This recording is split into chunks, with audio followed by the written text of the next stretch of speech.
Camila Andrea Martínez Vivas, soy antropóloga con experiencia investigativa en mujeres y trayectorias de trabajo de cuidado de mujeres mayores. He sido ponente en el segundo Coloquio Nacional de Estudios de Género, Perspectivas y Retos en Colombia y en América Latina. Les recuerdo que Redecolada es un espacio de divulgación. Somos una plataforma que busca difundir el trabajo de diversas personas que actualmente se encuentran trabajando desde perspectivas decoloniales. Este es un espacio de encuentro y aprendizaje que esperamos disfruten. Asimismo, les recuerdo que en Redecolada apostamos por la pluralidad de voces, por la construcción de conocimiento desde diferentes posiciones geocorpopolíticas y que la plataforma se encuentra a disposición de todas y todos ustedes. También les recuerdo que pueden encontrar la transmisión del ciclo pasado sobre educación y esta transmisión en nuestro canal de YouTube, donde nos pueden encontrar como Redecolat. También los invitamos a seguir la página de Facebook de Redecolat, en donde subimos la información de nuestros eventos. En este ciclo titulado Mirada al género desde una perspectiva decolonial, contamos con 4 presentaciones. El día de hoy contamos con la participación de 4 mujeres. Ellas son Carolina Márquez, con su ponencia Revaloración de la vida, un proceso comunitario que subvierte la violencia de Estado. Seguido de ella contamos con María Paula García Escobar, con su ponencia titulada De la partería a la medicina moderna, desplazamiento de los saberes femeninos reproductivos.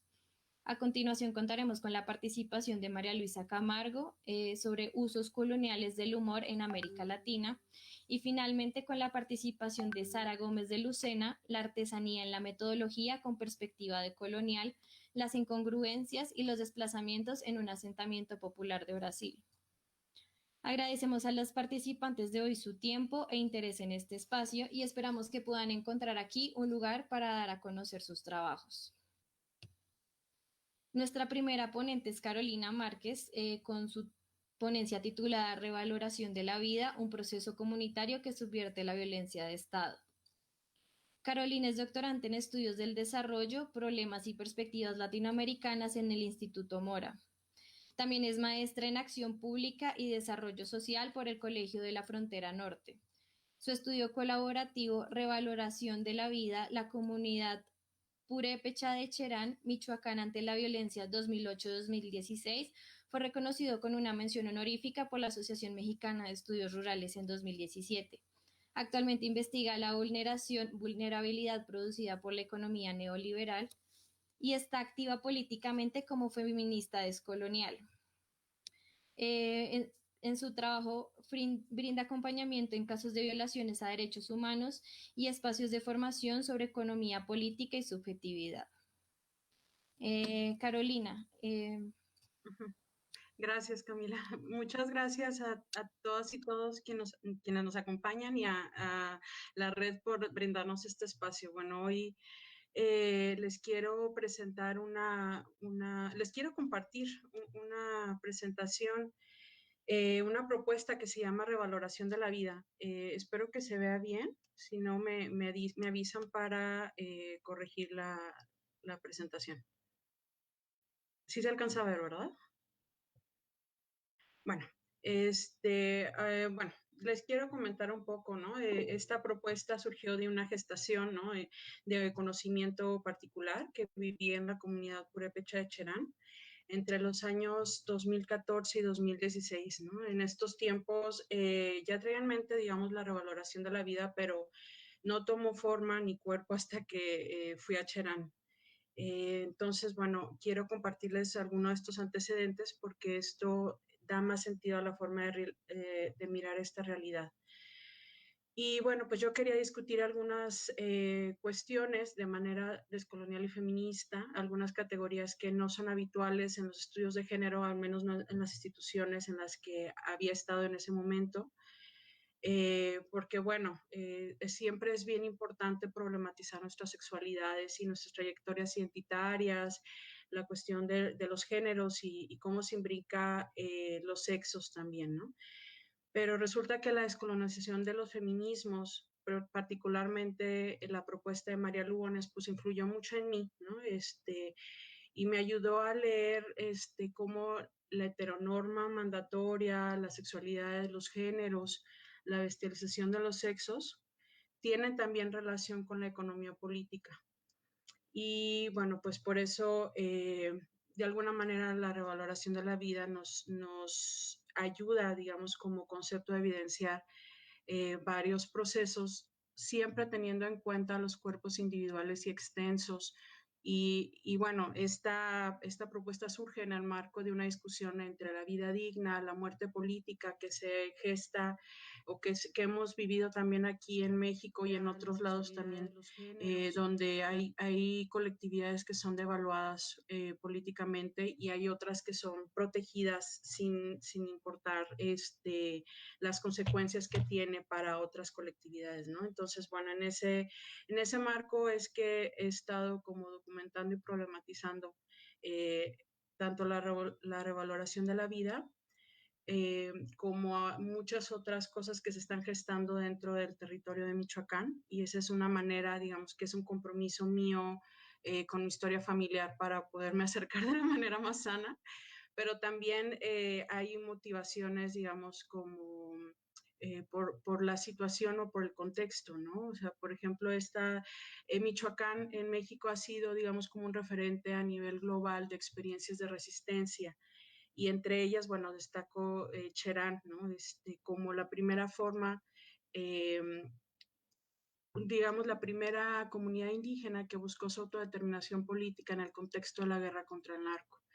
Y en ese sentido, bueno, nada más, no creo que sea tan necesario ahondar, digamos, en explicar de dónde viene la guerra contra el narco, sabiendo que es una estrategia eh, del Estado que ha tenido repercusiones en términos relacionales y ambientales, que fue declarada en 2006 a partir del expresidente mexicano Felipe Calderón y que ha traído repercusiones muy importantes en términos de vulneración a derechos humanos. Entonces, bueno, la propuesta de revaloración de la vida en este contexto nos ayuda a evidenciar el proceso que intenta revertir las formas de opresión múltiple. También nos sirve como un análisis complementario a la memoria viva que tengan las mismas comunidades sobre la degradación del valor político de sus cuerpos. Y también nos permite señalar procesos múltiples que se están gestando en vivo para subvertir la producción de las esferas coloniales del valor y del no valor económico y político. Porque bueno, algo que sí quiero subrayar aquí es que la partición entre la producción y la reproducción, o sea, entre las actividades consideradas de valor económico y las que no son consideradas ni siquiera trabajo, de alguna manera o de muchas maneras nos fragmentan y de alguna manera también vulnera las formas de vida vernáculas, o sea, las tradicionales, las indígenas, las que no concuerdan con los ritmos y las formas de producción que tiene el capitalismo, ¿no? Entonces, bueno, tanto fragmenta como estas formas de vida vernácula como también los ecosistemas. Entonces, bueno, frente a esta situación en concreto, la revaloración de la vida comprende acciones sostenidas que son determinadas libre y conscientemente por una colectividad para desmontar el continuo de vulneración y violencias que recaen sobre los cuerpos. Y en ese sentido yo aquí abro un paréntesis solamente para subrayar que aquí cuando estoy nombrando los cuerpos, estoy hablando tanto de los cuerpos individuales, hombres, mujeres, intersexuales, con todas las derivas genéricas y raciales que puedan tener. Y todos los atravesamientos por las formas de trabajo y de división entre una esfera del valor y no valor económico. Pero también estoy incluyendo, también considero cuerpos a los territorios, a la naturaleza, a la propia colectividad como un cuerpo extenso que de alguna manera también es construido cuando hay una relación afectiva entre una comunidad, ¿no? No nada más hay una representación de mi cuerpo a nivel subjetivo, sino también hay una representación y una importancia, una relevancia de este sentido de colectividad, ¿no?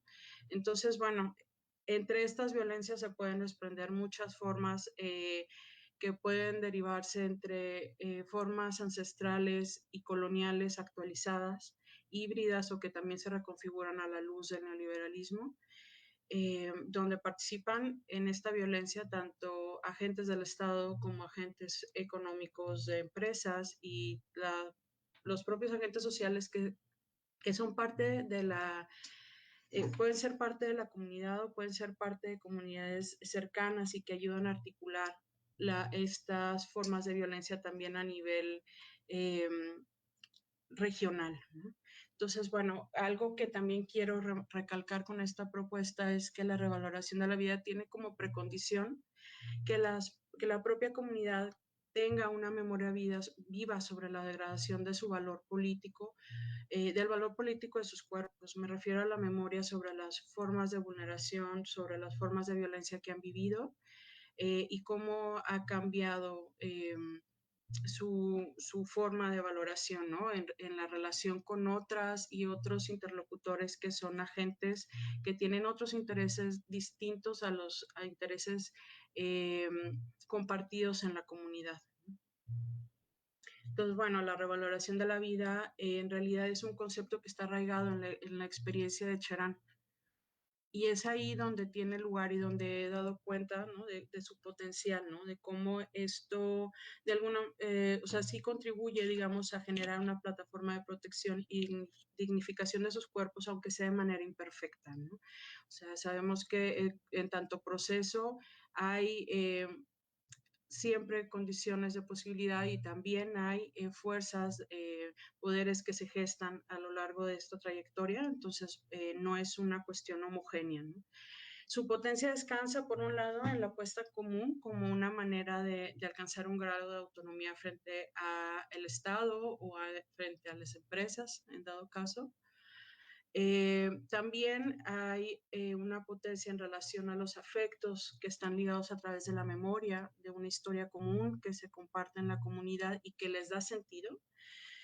Y también en las redes que se tejen para intentar revertir las violencias. Y en ese sentido, la comunidad no está sola, sino que ha tenido una serie de acompañamientos y de apoyos en otras latitudes que no necesariamente están en la comunidad, pero que son eh, de alguna manera parte de estas redes de apoyo de la propia comunidad para evidenciar sus procesos de revaloración, sus procesos de resistencia, pero también sus violencias, ¿no? Entonces, bueno, ya en ese sentido quiero dar paso. Ah, bueno, antes de pasar a esta parte ya como del caso concreto de Cherán, solamente quiero hacer una acotación para hacer la diferencia entre resistencia y revaloración de la vida, porque si bien existen resistencias que pueden ser tributarias a la revaloración de la vida, lo cierto es que son procesos distintos, porque la resistencia implica una forma de asumir el poder, sea de forma individual o grupal, que pasa por el propio cuerpo y que ayuda de alguna manera a subvertir o contrarrestar una relación que ha sido opresiva y violenta. Sin embargo, la revaloración implica hacer un ejercicio de mayor alcance y presencia. Por eso es que el sujeto que hace posible la revaloración no solo es la comunidad en sí misma, sino implica también la relación reticular, ¿no? La relación en red que se teje entre la comunidad y otros sujetos, otros agentes, otros cuerpos que tienen un lazo ético, político y afectivo con el proyecto comunitario de Cherán. Entonces, bueno, así el derecho a la vida que se pone aquí en juego no es la enunciación normativa como tal, sino que es un proceso. La revaloración de la vida es un proceso que ayuda, digamos, a una conformación de una plataforma de protección genuina que es impulsada por y con las vidas que están políticamente devaluadas, pero que en su momento pueden reconfigurar no solamente en la relación con los interlocutores externos que tienen otros intereses, como puede ser el Estado o puede ser eh, los... las empresas u otras figuras, sino también es capaz de reconfigurar al interior de las relaciones del entramado comunitario. Y eso no quiere decir que entonces sea una comunidad libre enteramente de violencia, sino que está haciendo un trabajo justo para reivindicar el valor de todas las vidas que la componen, ¿no? De los cuerpos individuales y de los cuerpos extensos. Entonces, ahora sí ya les quiero como compartir esta parte que tiene que ver con el caso en sí de Cherán, ¿no?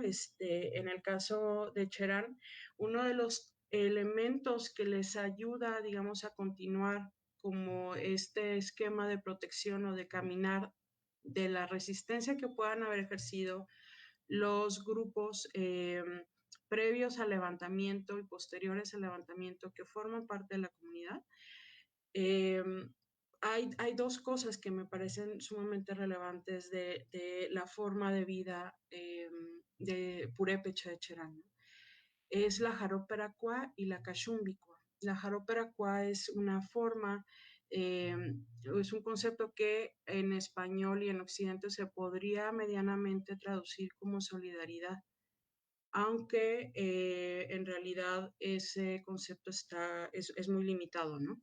Y la cachumbicua es una forma de relacionarse respetuosamente con todo el entorno, ¿no? Entonces, estos dos son, digamos, como parte de la forma de vida eh, vernácula tradicional de Cherán y que se ha actualizado con el tiempo, ha tomado otras derivas, pero que ha sido capaz de transmitirse a través de las Tata y Nana Queriecha, que son estas personas adultas mayores, abuelas, abuelos de la comunidad que han ayudado a que se pueda difundir, ¿no? A que se comprenda y a que haya una memoria viva sobre los procesos y las intervenciones políticas que ha tenido la comunidad y que han tenido también la capacidad para transmitir ese respeto profundo por la naturaleza y esa comprensión del entorno que tienen los procesos ancestrales que involucran la Jaroperacoa y la Cachumbicua, ¿no? Ese hacer juntos y servir a la comunidad como medida en el gobierno comunal es una muestra, pero no es lo único, ¿no? O sea, yo al menos sí quiero ser como precisa que la comunidad va más allá del logro de haber hecho en 2011 una reivindicación de su forma de gobierno, que se haya legitimado ante el Estado un gobierno comunal, pero que eso es como una de varias formas en que se han estado revalorando la vida, ¿no? Tiene que ver también con la convivencia y cómo se han apoyado entre los diferentes actores o los agentes sociales y políticos que son externos a la comunidad, pero que mantenemos un lazo, y también con recrear formas tradicionales como son la ronda comunitaria y la ronda tradicional por poner dos ejemplos. Cuando me refiero a ronda comunitaria, me estoy refiriendo a la forma tradicional, pero actualizada e institucionalizada, de una forma de seguridad que se hace desde la misma comunidad, mientras que la ronda tradicional es enteramente voluntaria y se conforma por las asambleas de barrio, ¿no? Entonces, como les decía hace un momento, el gobierno comunal sirve como una contención directa ante la violencia directa, pero más bien son las asambleas las que han sido un punto nodal en el proceso de revaloración de la vida, porque son espacios vivos y de discusión, donde se recuperan las demandas realizadas al Estado, la seguridad, la justicia y la reconstitución del territorio, pero que se viven de manera cotidiana y se discuten, ¿no? Entonces, estas figuras, como la Ronda Comunitaria, el Consejo Mayor y las asambleas de barrios, se institucionalizaron en 2011 cuando lograron, en este contexto de la guerra contra el narco, lograron legitimar su forma de gobierno, pero como una estrategia para intentar revertir los efectos de la violencia, de todas las violencias que se están viviendo eh, en relación a agentes del Estado militarizados, ¿no? Entonces, sí hay elementos pendientes que es importante nombrar, ¿no? Hay un limbo jurídico y de facto que limita la capacidad de diálogo entre Charán y otras instancias del gobierno, porque siempre, aunque en el papel se haya reivindicado la libre determinación y la forma de gobierno y la forma de decidir, a través de usos y costumbres, pues lo cierto es que el Estado sigue actuando como si tuvieran un presidente municipal o un alcalde y que entonces estas formas asamblearias y estos consejos que son integrados por las diferentes los 4 barrios que forman parte de la comunidad, pues entonces se ve mermada porque se individualiza, se masculiniza y se rompe todo el sentido que tiene la comunidad. Eso es una cosa como muy importante. La otra forma es que el gobierno comunal se ve, justo lo que les decía, trastocado por la visión jerárquica del Estado.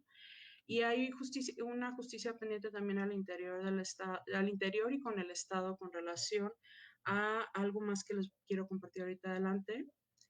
Entonces, bueno, todo esto les quiero mostrar, ¿no? Para evidenciar esta parte que falta justicia al interior y también en relación con el Estado, es que un poco quiero evidenciar cuál ha sido el proceso, ¿no? Para ver que en realidad, aunque en 2008 es cuando sube o aumentan los tipos de violencia, en realidad esta forma de violencia empezó en el 95, no en el 2006 o 2007, que es cuando se declara la guerra contra el narco, sino que ya había habido como antecedentes o vestigios, aunque sí es claro el reapunte en el contexto de la guerra contra el narco. Y en ese sentido, las vulneraciones que se gestaron eh, tiene que ver primero con una pérdida del 90% de la superficie de los suelos que tenía el bosque de Cherán, pero también muchos casos de vulneración, ¿no? Pero principalmente a la vulneración de las mujeres y los hombres que son mayores de edad. Justo eso es algo que me interesa recalcar, que son personas, mujeres y hombres, particularmente del barrio Cuarto, entre los 60 y los 95 años, que fueron vulnerados en ese entonces. Y aquí se alcanza a ver con las gráficas, ¿no? Pero el tema es que entre estos hallazgos hay características, impactos distintos en los cuerpos con relación a la jerarquía sexual y de género, ¿no?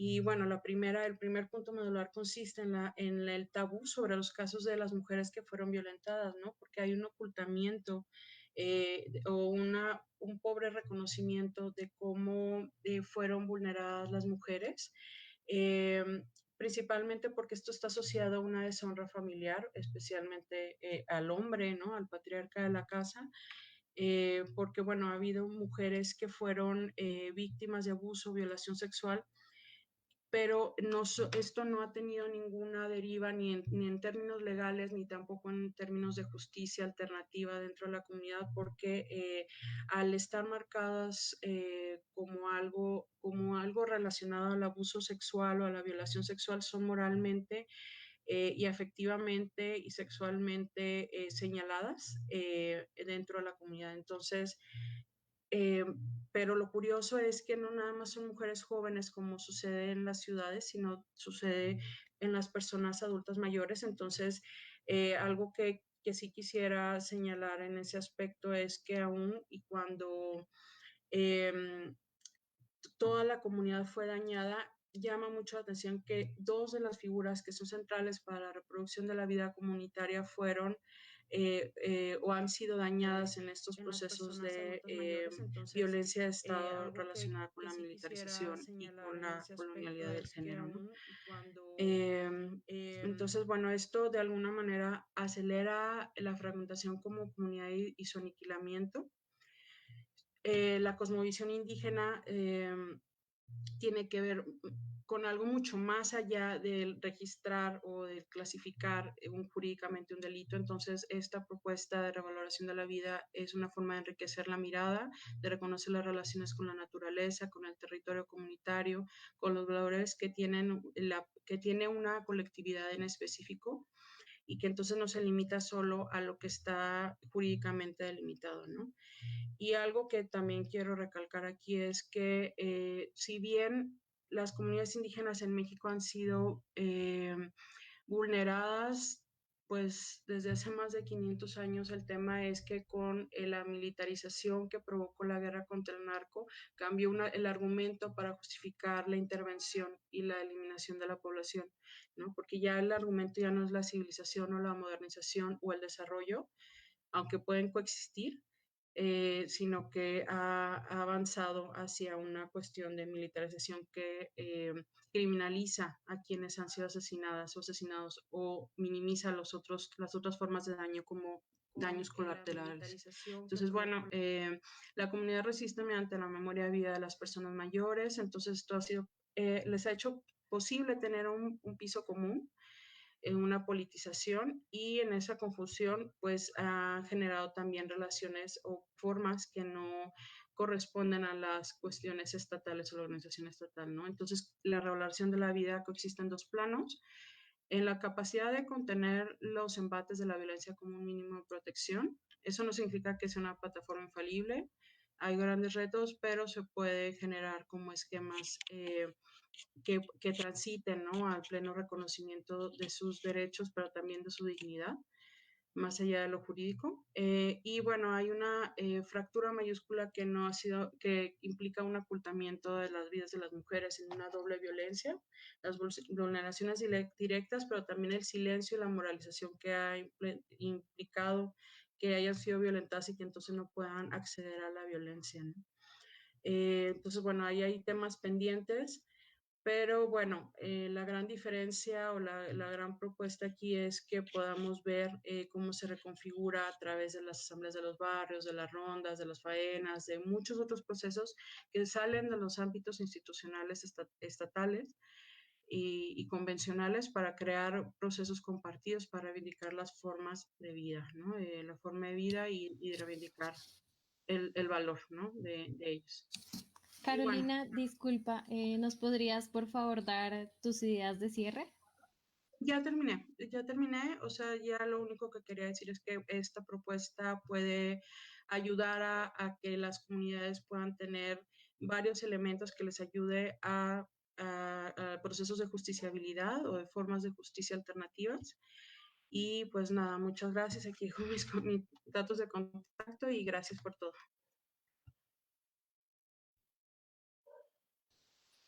Gracias a ti, Carolina, por tu presentación. Es muy interesante estas otras perspectivas sobre el cuerpo en un sentido extenso y también sobre las vulneraciones que sufren estos cuerpos, cómo afectan no solo a los cuerpos individuales, sino también a los cuerpos conformados por la comunidad, los territorios, los otros sujetos. Eh, Muchas gracias por tu aporte. Quisiera hacerte una pregunta y es, ¿cuáles son esos aportes que consideras que el feminismo decolonial realiza al método etnográfico en términos teóricos y metodológicos? En términos teóricos, de hecho, yo creo que me faltó compartir que el feminismo descolonial me ayudó a nombrar otra propuesta que es la red afectiva de colaboración en contrapropuesta a la idea de informante clave, ¿no? Hay toda una propuesta en mi tesis de maestría sobre eso, porque nos ayuda el feminismo descolonial como a resituarnos en la relación con las comunidades o con otras colectividades con las que estemos colaborando, a hacer productos más asequibles, a hacer productos o a hacer investigaciones que sean colaborativas, que sean sentidas, que tengan una deriva también en términos prácticos para las comunidades. Y bueno, yo creo que hasta ahí me quedo. Gracias. Gracias, Carolina. Por último, nos gustaría saber cuáles son tus redes, dónde podemos encontrar tus artículos, tus trabajos. Bueno, me pueden encontrar en academia.edu, Carolina Irene Márquez Méndez. Pueden también encontrarme en el correo carolinairenemarquez@gmail.com o en la red Nodo Norte Feminista Descolonial, que es una red de reciente creación y en la cual colaboro y soy miembro fundadora. Uh-huh. Gracias. Muchas gracias a ti, Carolina. Te recuerdo que al final tendremos una sesión final de preguntas para ti y para las demás ponentes. Bueno, ahora tenemos a nuestra segunda ponente. Ella es María Paula García Escobar, con su ponencia titulada De la partería a la medicina moderna, desplazamiento de los saberes femeninos reproductivos. María Paula es estudiante de las carreras de Historia y Antropología de la Pontificia Universidad Javeriana y bueno, te dejo para que por favor nos hagas tu ponencia.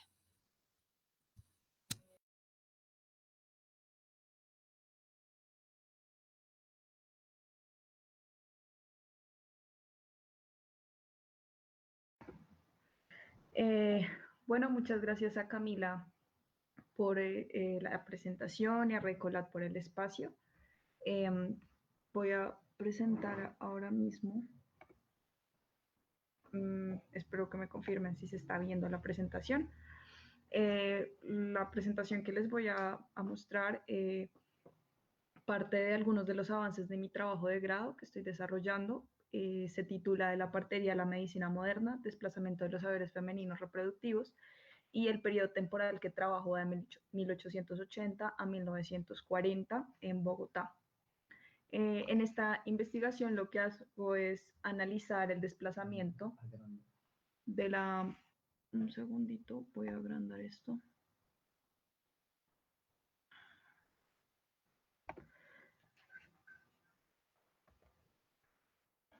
Se trompa.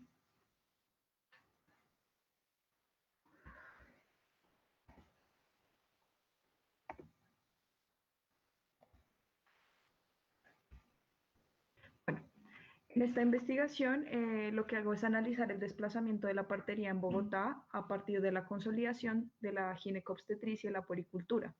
Se trata de un análisis local que creo puede dar luces sobre procesos más amplios vinculados al problema de la modernidad-colonialidad. Extiendo una invitación para que juntas desde distintas latitudes nos pensemos esa violencia reproductiva, esa violencia obstétrica que continúa siendo frecuente en nuestro continente.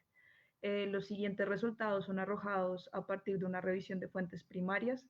Me dediqué a leer durante meses los textos elaborados por médicos colombianos frente a asuntos reproductivos, textos de divulgación, manuales, brevarios, tesis de grado, compendios, historias clínicas, entre otros tipos de texto. Esto con el objetivo de darles una lectura e interpretación distinta a aquella que plantea pues, la historia oficial de la medicina en Colombia. La ginecobstetricia y la puericultura pueden entenderse como saberes reproductivos que, como cualquier otro saber moderno, se configuran y encuentran su identidad a partir de la negación de otros saberes. Los saberes propios de las parteras y comadronas, entendidos como premodernos, asociados al mundo indígena, campesino y popular, son deslegitimados y alterizados. Esto a partir de mecanismos que plantean dicotomías que conducen a una jerarquización de los saberes. Algunas de estas dicotomías son femenino en contraposición a lo masculino, lo oral en contraposición a lo escrito, lo teórico en contraposición a lo práctico, entre otras. Explorando la figura de la partera y la manera mediante la cual ésta fue percibida socialmente, principalmente desde la élite intelectual y política, es posible captar las formas de valoración y subordinación de estos conocimientos reproductivos que pugnaban el espacio del parto con el saber científico.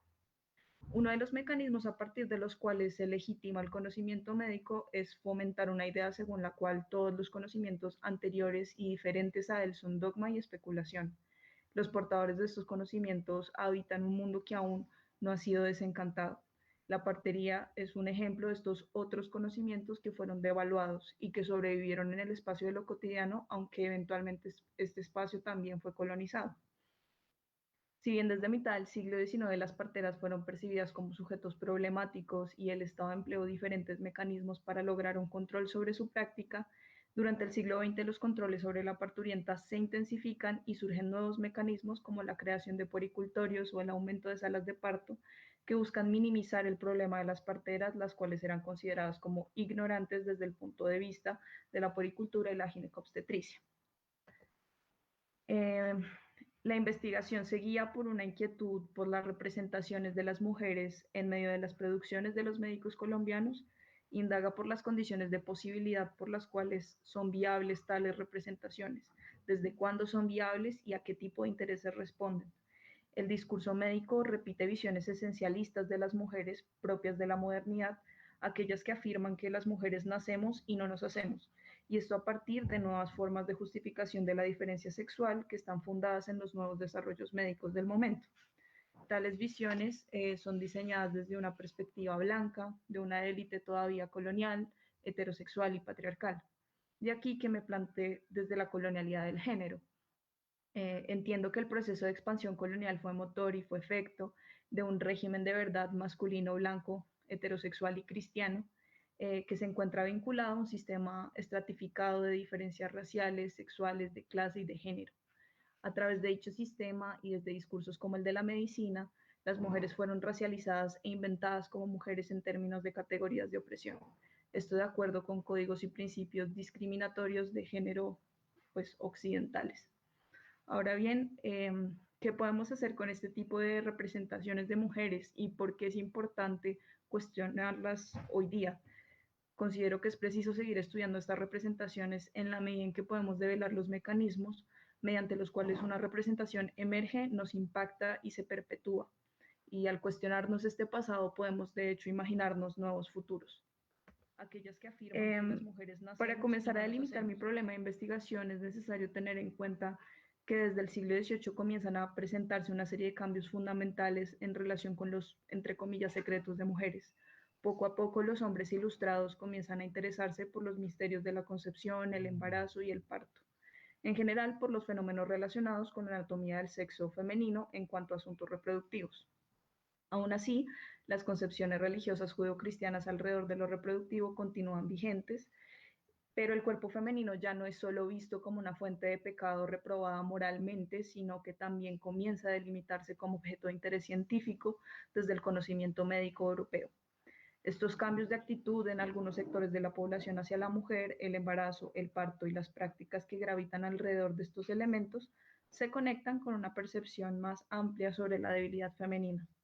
Esto da lugar a un trato subordinado, a una posición social y una educación particular que se fundan en la identificación de variaciones corporales que se leen como un signo de un uso desigual de la razón.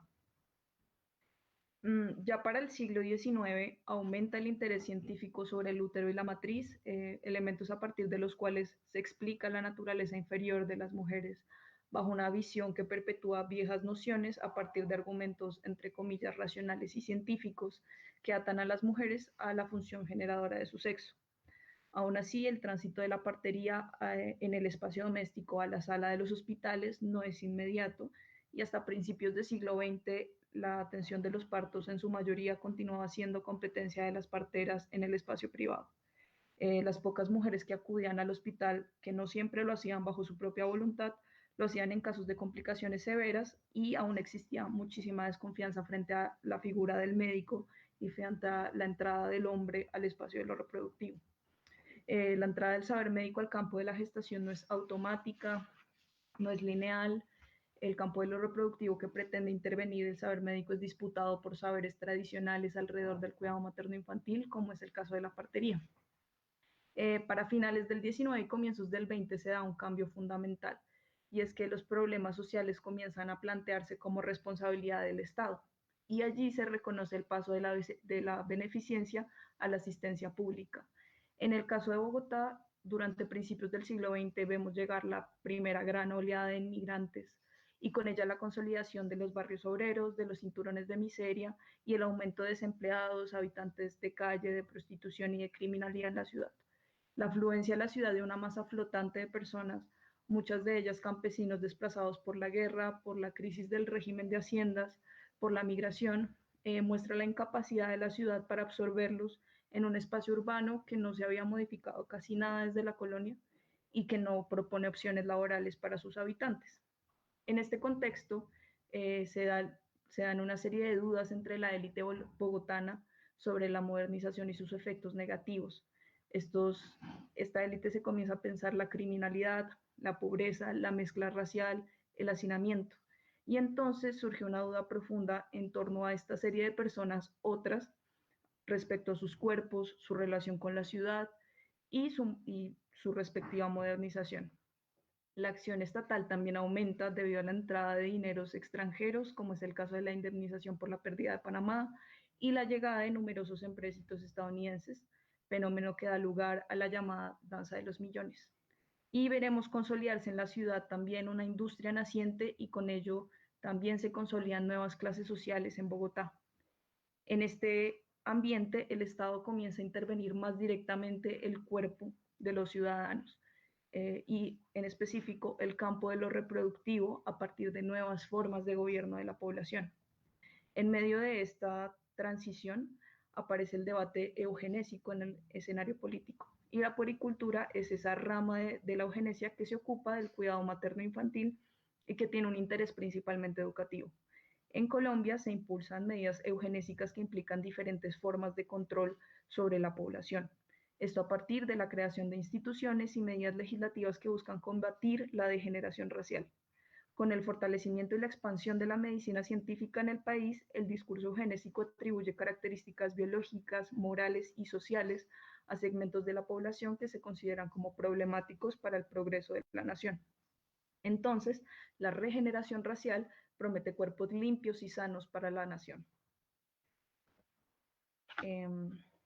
Para finales entonces del siglo XIX y comienzos del XX, las prácticas femeninas y populares alrededor de la reproducción se asocian con el gran problema de la mortalidad infantil y por esto serán percibidas como amenaza al objetivo de regeneración racial. Es necesario tener en cuenta que el oficio de la partera o la comadrona se asocia con una dimensión de la vida reproductiva y el cuidado. Son mujeres que poseen un conocimiento sobre la vida reproductiva que es transmitido de manera oral, que acompañan a la madre a lo largo del embarazo, el parto y los cuidados posteriores.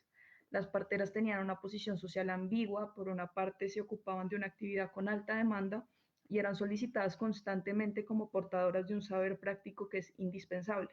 Pero por otra parte se trata de mujeres en una posición problemática que habitan el día y la noche, andan de calle en calle, de casa en casa, transitando entre el mundo público y el mundo privado.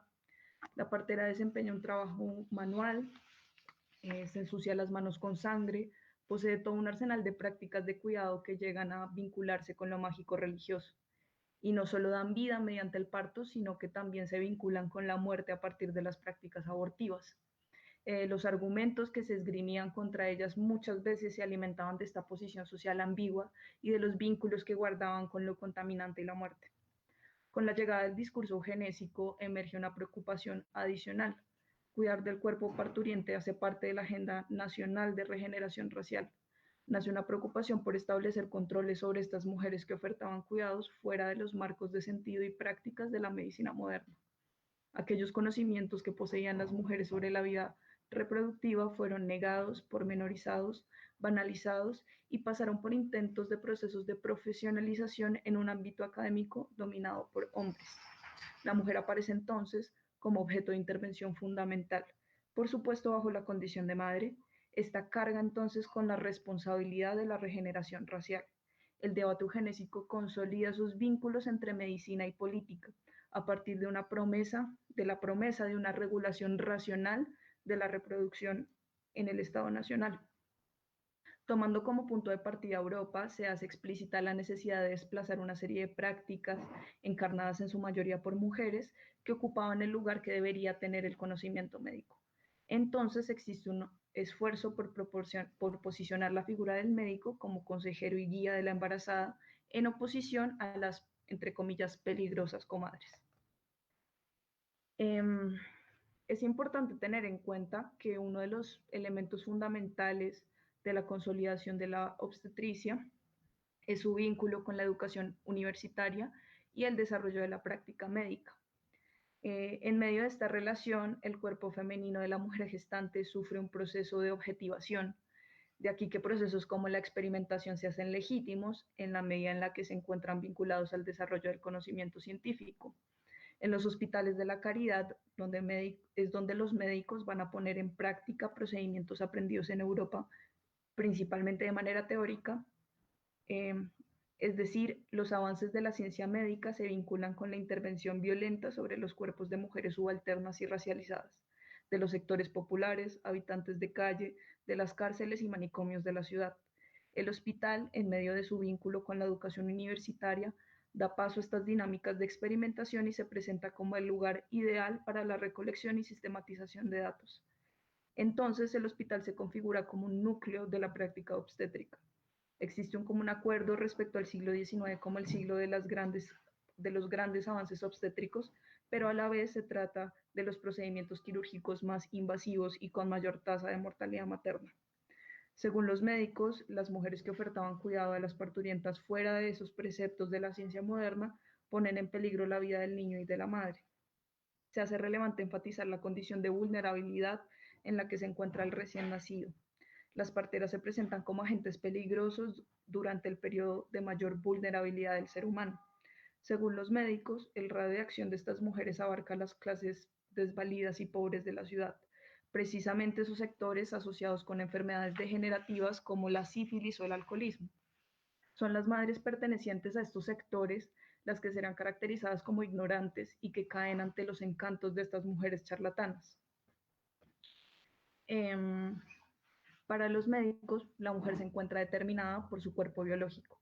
Está cercana a la naturaleza, presenta una serie de comportamientos y, entre comillas, patologías que el médico eventualmente busca conquistar.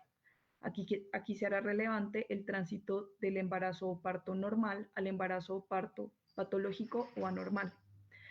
A esta dicotomía equivalen las características natural en contraposición a lo quirúrgico o artificial. También equivalen unos espacios, el espacio doméstico en contraposición al hospitalario, y unos agentes de intervención, la partera o enfermera en contraposición al médico. En la medida en la que avanza el siglo XX, la balanza tiende a situar la mayoría de los embarazos como potencialmente patológicos. Y es el médico varón el que posee las herramientas dadas por la ciencia para intervenir la naturaleza del cuerpo, siguiendo una metáfora civilizatoria de dominio de la naturaleza por la cultura o la razón. En la medida en la que la intervención quirúrgica se hace más frecuente, el espacio que las mujeres tienen permitido monitorear, que son los partos naturales, se reduce y así nos encontramos con una descalificación constante que parte de la ignorancia y el grado de atraso en el que se encuentran las mujeres que atienden los partos en el espacio doméstico. La historia de la obstetricia se planteará como la conquista de la asistencia médica sobre las prácticas populares de mujeres que carecían de instrucción. Desde finales del siglo XIX, la obstetricia comienza a ser reconocida como forma legítima de intervención del cuerpo femenino y está opera bajo los principios de la ciencia europea moderna y adquiere un nivel importante de reconocimiento en los escenarios públicos. Comienza a presentarse como un conocimiento útil a los intereses de Estado.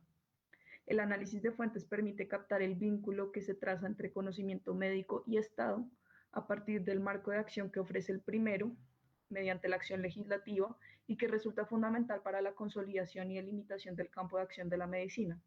En esta medida, el Estado proporciona herramientas fundamentales para el desplazamiento de estos otros conocimientos alrededor del cuidado, no solo en el caso de parteras, sino también yerbateros y yerbateras, nodrizas, boticarios, homeópatas, dentistas, entre otros.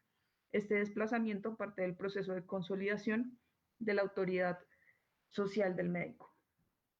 Por cuestiones de tiempo, muchos elementos quedan por fuera de esta breve presentación, como las relaciones entre el discurso médico y el discurso religioso o la importancia de otras mujeres dentro del espacio hospitalario, como las enfermeras y las religiosas. Me gustaría finalizar mencionando que la apuesta de esta investigación es hacer visibles una serie de procesos violentos contra el cuerpo gestante y los saberes femeninos alrededor de lo reproductivo, que normalmente son ignorados por la visión tradicional y oficial de la historia de la medicina en Colombia.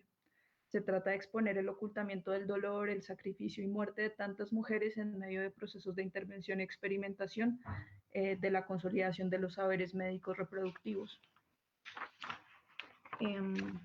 La preocupación por pensar el lugar de enunciación de la puericultura y la obstetricia, la manera mediante la cual estos conocimientos se relacionaban con otros saberes, no nace de un interés por el pasado como objeto de conocimiento que se sustenta por la mera curiosidad por lo que fue. Se hace mediante interrogantes que arrojan nuestro presente a partir de cuestionamientos que nacen, como dice Curiel, desde las prácticas sociales y las visiones académicas que descentran el sujeto ilustrado universal eurocéntrico y que colocan en el centro la necesidad de dar voz a los que fueron considerados otros y otras desde la diferencia colonial. El presente trabajo parte de una visión interseccional, considerando las dimensiones de género, raza y clase, que entiende que la distinción sexual moderna, capitalista y colonial que da lugar a la visión de la mujer como reproductora de la raza y el capital no es biológica, sino política. Es una visión crítica sobre la historia de la medicina. Se busca quebrar la visión lineal del desarrollo de la misma y cuestionar la manera mediante la cual llegamos a las actuales formas de intervención médica, revelando que la violencia que implicó e implica aún la consolidación del conocimiento obstétrico. Y eso es todo. Muchas gracias por su atención. Muchas gracias a ti, María Paula, por compartir tu trabajo con nosotros. Quisiera hacerte una pregunta y es, dado que nos presentas una historia del desplazamiento de los saberes femeninos reproductivos enmarcados en la dicotomía de la modernidad-colonialidad, ¿qué podríamos hacer referente a esta problemática hoy en día? ¿Y cómo podríamos comenzar a decolonizar y a desnaturalizar estos saberes médicos? Creo que, bueno, es una pregunta difícil, creo que la dividiría en dos partes. No creo que se trate de descalificar el conocimiento médico de manera radical. Creo que también sería hipócrita de mi parte decir que no he acudido a la medicina occidental. Pero creo que parte del proceso crítico es revisar la historia alrededor de la consolidación de ese tipo de conocimientos y nada más un ejercicio que parta de ver esa historia desde otros sujetos ya significa una nueva perspectiva alrededor de esos temas. Hasta hoy día la historia de la obstetricia en Colombia, por lo menos, ha sido escrita por hombres y son hombres que se encuentran en esferas de decisión política actualmente, que están opinando respecto a los asuntos reproductivos en Colombia. Y creo que vale la pena plantar como una semillita de cuestionamiento frente a esos elementos. La violencia obstétrica no se quedó en el siglo XIX en estas intervenciones, sino que es realidad hoy día para muchísimas mujeres en el mundo. Temas como eh, la planificación forzada o digamos que todavía es un asunto que creo que tiene vigencia y que revisar la historia alrededor de estos temas nos puede arrojar luces. Y en un segundo lugar, creo que otro punto fundamental del asunto es denotar los vínculos que guarda la eugenesia con el desarrollo de la ciencia médica. A veces creemos que la eugenesia murió con lo que pasó en Alemania durante la Segunda Guerra Mundial, pero creo que análisis como el que estoy haciendo también nos arrojan luces sobre las relaciones que guarda la eugenesia con otras disciplinas médicas que quizá no sabíamos que esos vínculos existían y que creo que es relevante porque nos enfrentamos a una nueva situación eugenésica donde los avances alrededor de la fertilidad, las clínicas de fertilidad están haciendo una serie de modificaciones a los embriones y una serie de prácticas que realmente siguen reproduciendo unos patrones, eh, digamos, coloniales, raciales muy fuertes. Entonces creo que es necesario dotarnos de nuevas herramientas para pensar estos problemas desde una historia diferente, contada desde un punto de vista distinto.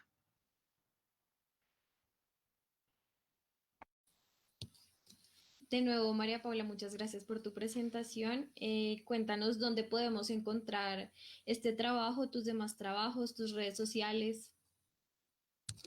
Bueno, pues este es un trabajo en desarrollo. Les presenté fue como algunos de los avances, pero todavía el trabajo tiene desarrollo que falta, pero pues obviamente el trabajo estará a disposición de Redecolat cuando esté listo para que las personas que estén interesadas en estos temas lo puedan ver.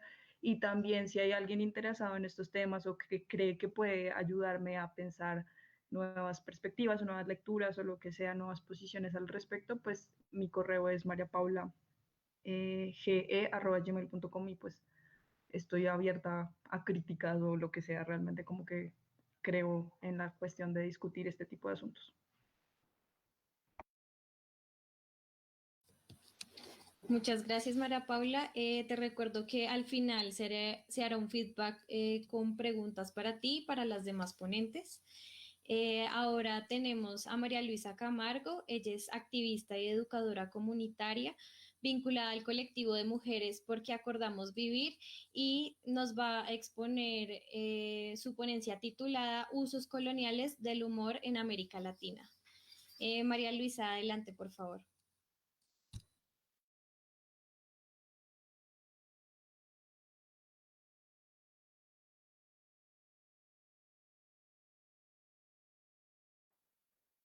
Sí, buena tarde.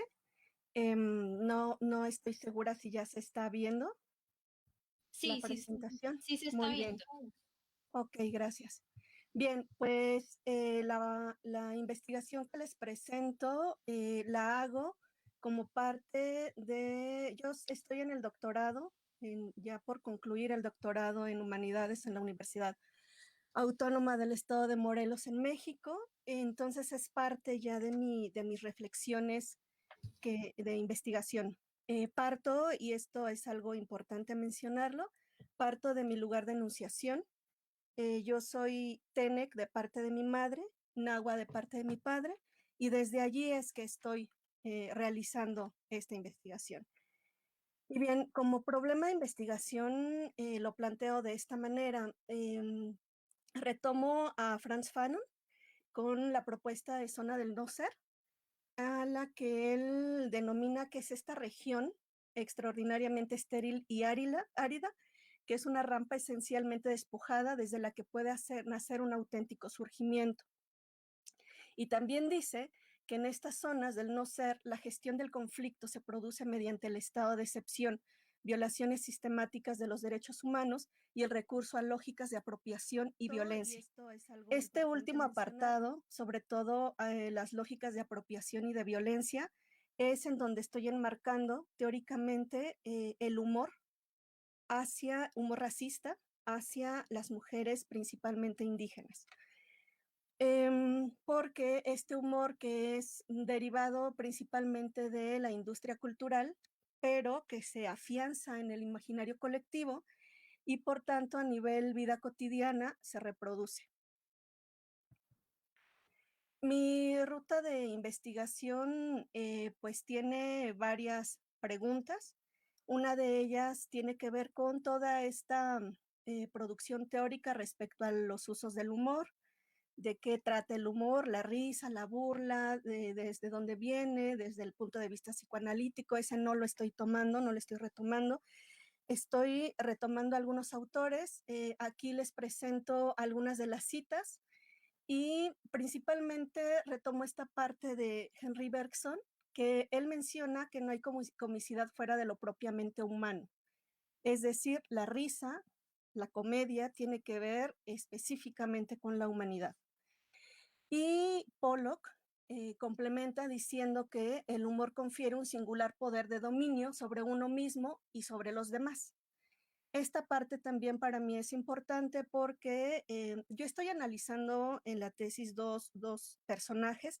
Sin embargo, me he encontrado en esta investigación que existe diversidad de personajes humorísticos en las televisiones, ya sea de México, Perú, Bolivia, Uruguay, Ecuador y demás, en donde se hace burla de mujeres indígenas. Sin embargo, cuando hay algún cuestionamiento, este cuestionamiento se minimiza diciendo que se trata de humor y que no se debe tomar en serio. Y bueno, lo que estoy proponiendo es que si el humor es propiamente de la humanidad, pues se les está negando la humanidad a las mujeres indígenas a las que se representa. Y bueno, André Breton menciona que poseemos en efecto más o menos obscuramente el sentido de una jerarquía en la que la posesión integral del humor aseguraría al hombre su más alto puesto. Bueno, aquí escrito también desde una perspectiva masculina y por ello es que me pregunto, ¿el humor tiene color? Y bueno, retomando, bueno, sigo con Breton. Él menciona que para participar en el torneo negro del humor es indispensable haber salido victorioso de numerosas eliminatorias. El humor negro tiene demasiadas fronteras, la tontería, la ironía, escéptica, la broma sin gravedad, pero sobre todo es el enemigo mortal del sentimentalismo. ¿Por qué lo retomo? Porque en estas discusiones respecto al humor se dice que el humor negro es el humor más inteligente, es aquel humor que no pocas personas pueden entender y que pues está muy vinculado con la intelectualidad. Y aquí yo estoy haciendo también un análisis de las implicaciones que tiene la fiesta para las poblaciones de los pueblos originarios de los pueblos indígenas, llamados así también. Y bueno, para Beltrán, que es otro, Beltrán Almería, que es otro autor que estoy retomando, él menciona que la risa y la fiesta suponen lograr la igualdad en un espacio concreto. La desaparición simbólica de la desigualdad social y cultural se consigue mediante la máscara y el disfraz. La supresión de la identidad permite la manifestación de la igualdad y de la libertad. ¿Por qué me parece importante esta cita? Porque Beltrán Almería precisamente menciona, haciendo todo un análisis de lo que ha sido el humor lo que fue el humor durante la época colonial, dice que para los colonizadores se dieron cuenta que los pueblos a los que pretendían colonizar tenían momentos de fiesta, festivos, en donde el goce era permitido. Entonces, para poder entrar allí necesitaban una forma de igualarse. Y lo que hicieron fue disfrazarse de ponerse la ropa que utilizaban los pueblos, ponerse máscaras y así podían lograr la igualdad y así poder ser aceptados y lograr la colonia, colonizar. ¿Qué sucede en México? Por ejemplo, en México los 15 de septiembre es muy común que pues la gente diga que se va a disfrazar de india, se va a disfrazar de indio, y lo hacen también en forma, lo minimizan, se dice que se van a disfrazar de inditas, de inditos, sin hacer un análisis del contenido racista colonial que tiene. Bueno, siguiendo con este autor, las imágenes que les presento aquí son parte de mi investigación, que es la paisana Jacinta, que es un personaje en Perú que pues ha tenido bastante crítica de las mujeres organizadas, indígenas, quechuas, aymaras, se pronunciaron y lograron que ya se cancelara ese programa. Y en México, pues, es conocida también en América Latina el personaje de la India María, una mujer interpretada por una actriz mestiza y que en algún momento se refirió a que está interpretando a las mazahuas, ¿no? Y bueno, en este sentido se dice que los personajes son humanos y la figura que sustenta la risa es un tonto. Esto hablando de las figuras de la risa. La complejidad se expresa no solo en la trama de los relatos, sino que además la figura del tonto es ambivalente, pues se trata de un tonto listo cuyos valores le permiten ser ingenioso. El siglo XX ha explotado la figura del tonto en el cine. Cantinflas, el personaje de Mario Moreno, es la figura hispana por excelencia del tonto listo. Llegó a convertirse en símbolo de México, al igual que Don Quijote lo han sido de España. ¿Por qué los menciono? Porque pues las defensas de la gente que consume este tipo de programas es que tienen todo el derecho a reír, porque ambos personajes, estos dos en concreto, son listas, son mujeres indígenas listas que hacen crítica, que hablan sobre el racismo, hablan sobre el clasismo, sin embargo, haciendo análisis ya detallado de los sketches, películas, programas de televisión, pues se ha encontrado que tanto el actor que interpreta a la paisana Jacinta como a la actriz que interpreta a la India María, lo hacen, sus interpretaciones están construidas desde un lugar mestizo y en especial desde un lugar de privilegio de clase. Tienen todos los medios y son las únicas, bueno, insisto, la paisana Jacinta afortunadamente después de las críticas ya fue, ya tiene prohibido difundirse en Perú en cualquier tipo de medio, pero la India María no, la India María ha permeado, incluso Carlos Monsiváis, haciendo un análisis del cine mexicano, dice que es parte de la historia nacional mexicana y pues bueno, hay distintos debates al respecto de lo que implica el personaje, sin embargo, la defensa de la gente que la consume, pues es esa, que son personajes que parecieran tontos, pero no lo son. Y si se dan cuenta, en estas discusiones no se toman, no se les pregunta a las mujeres mazahuas, a las mujeres otomíes, a nosotras, las mujeres indígenas, qué pensamos de ella, ¿no? Varias están en contra. En mi investigación he hecho he compartido con algunas de ellas y están en contra del personaje. E incluso lo que mencionan es que este personaje ha incidido de tal manera en la vida de las mujeres que habitan concretamente en la Ciudad de México, que las han llegado a calificar de, ay, eres una india, eres como la India María, ¿no? Entonces, se ha configurado este imaginario colonial racista respecto a este personaje.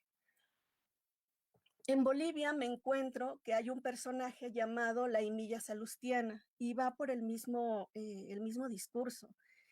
David Santalla es el actor que le interpreta. Cuando le preguntan cómo es que surge el personaje, él dice que se basa en su empleada doméstica porque quería salir en la televisión. Entonces, bueno, evidentemente él no podía llevar a su empleada doméstica a la televisión, así lo dice, y le ofrece el personaje a una actriz y la actriz lo rechaza porque no quiere ser vinculada a un personaje con estas características. Este señor es muy conocido en Bolivia, respetado, pues se consume la comedia que él presenta. Y aquí les presento el significante de la imilla. Y dice, Imilla significa niña en aymara, y es así como la gente indígena utiliza el vocablo. Sin embargo, en Bolivia toda la gente sabe que en los sectores sociales blancoides y mestizos de la clase media y alta, el término siempre fue usado como insulto, ya que implica decir que esa mujer, generalmente joven, es una indígena sin formación académica destinada a la servidumbre, de un nivel inferior en todos los sentidos y que puede ser objeto de desprecio.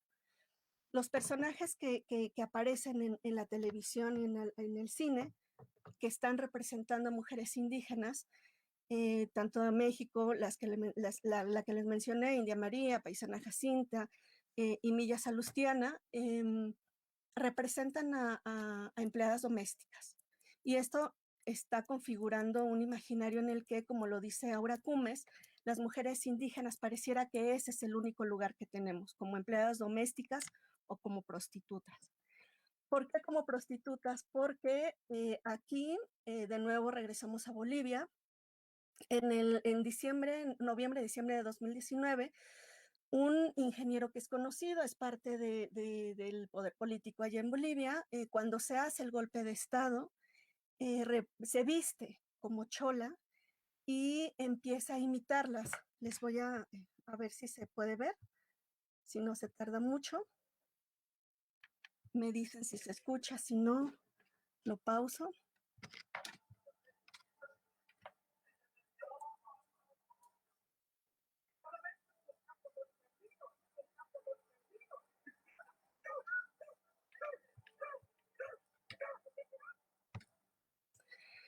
Está haciendo burla de la ropa de las mujeres aymaras, quechuas, de las llamadas cholas, de la pollera que están utilizando, pero además está diciendo que pues él está en el prostíbulo vestido así, o sea, está haciendo referencia a que la mujer se dedica a la prostitución y que necesita condones más finos porque él es blanco, ¿no? O sea, vestido con la pollera, pero es blanco.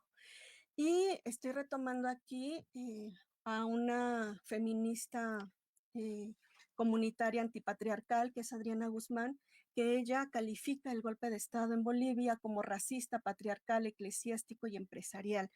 Todos estos poderes se unen y pues también hubo un debate respecto a lo que hizo esta persona y hubo gente que defendía el que se hubiera vestido así e hiciera burla.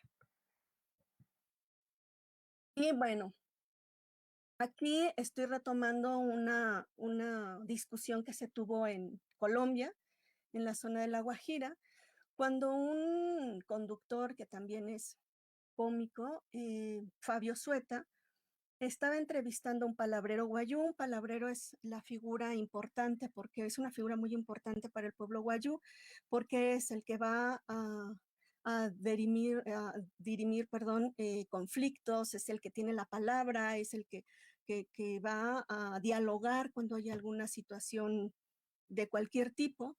Y bueno, está hablando con el palabrero y pues le pregunta que cuánto cuesta una chinita de 20 años como para mí. O sea, esa es la pregunta que hace. Se está refiriendo a las mujeres guayú. De hecho, toda la entrevista él se está refiriendo a estas mujeres que él las quiere que sean vírgenes, quiere enseñarles y demás. Entonces, las mujeres guayú se pronuncian. Hubo exigencia al presidente para que cancelara también o le llamara la atención de manera pues oficial a este conductor, porque lo que estaba velado es la trata de personas y concretamente la trata de personas hacia mujeres indígenas, ¿no?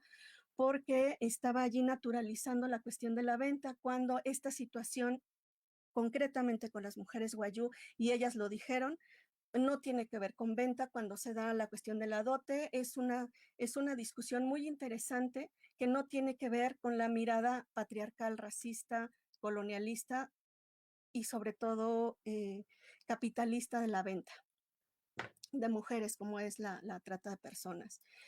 Y bueno, esto sucedió allá. ¿Qué sucedió en Guatemala? En Guatemala también un programa que es de Azteca Guatemala.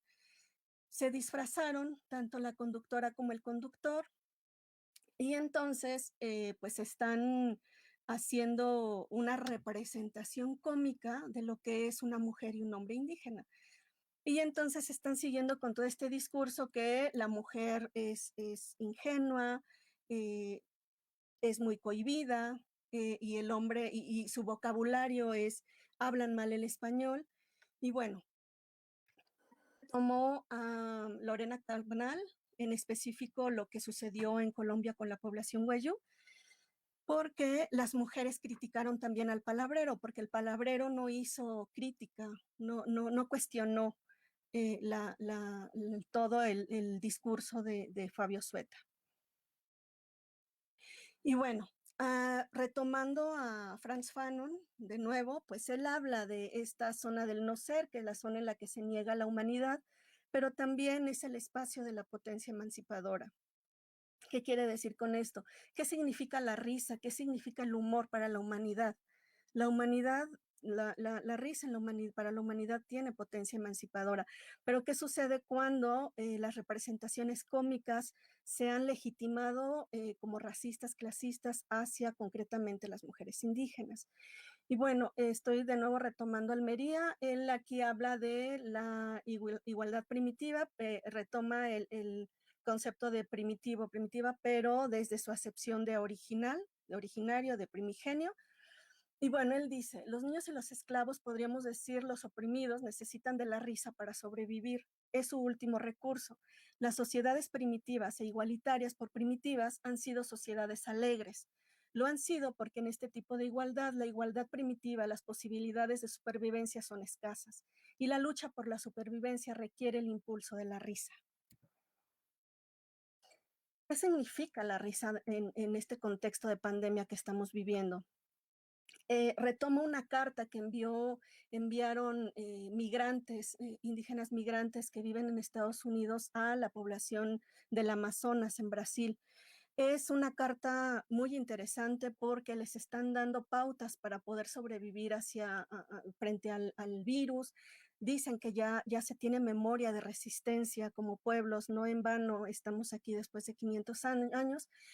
Y entre estas propuestas y que les dan para poder sobrevivir, mencionan esto, el uso del humor.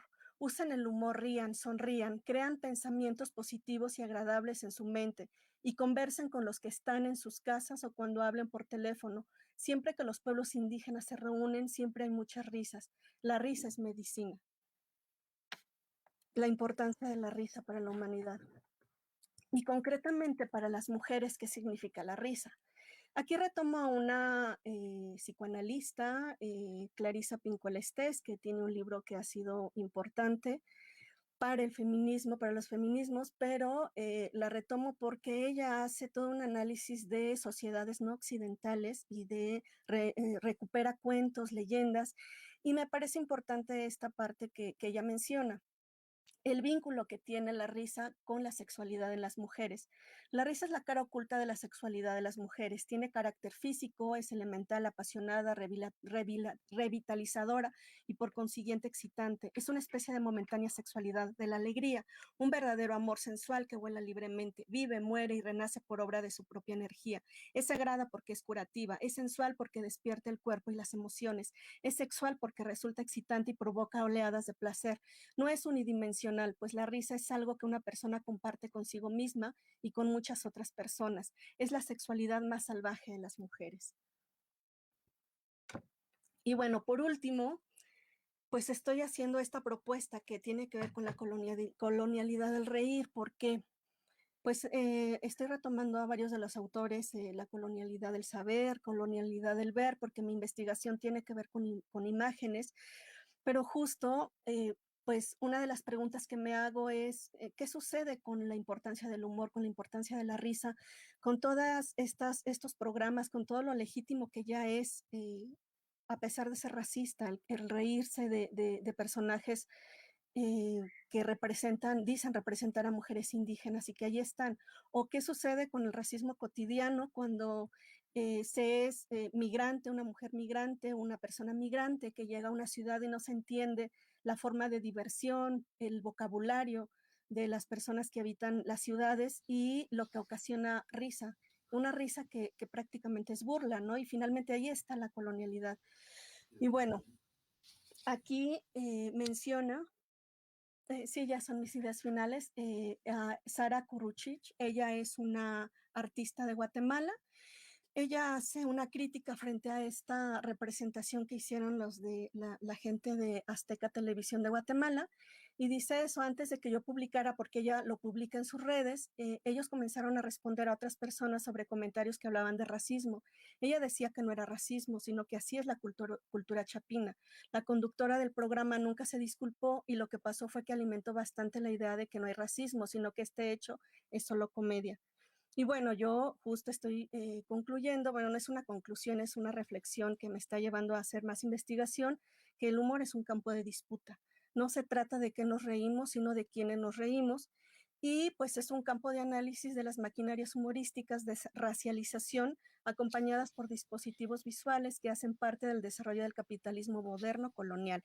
Y bueno, aquí pues están mis redes y demás por si les interesa. Y bueno, eso es todo. Gracias. Gracias, María Luisa, por tu exposición.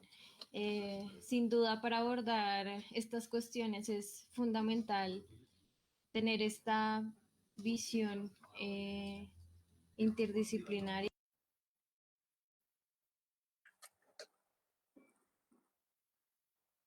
Quisiera preguntar, ¿me escuchan? Ahora ya. Quisiera preguntarte cuáles son las reflexiones que a partir de tu trabajo te hicieron replantear el término mujer como construcción occidental colonial, y cuáles otras categorías podrían funcionar para una reivindicación política del género. Pues estoy retomando principalmente a una feminista. Bueno, mis referentes teóricos son feministas decoloniales latinoamericanas, principalmente Ochi Curiel.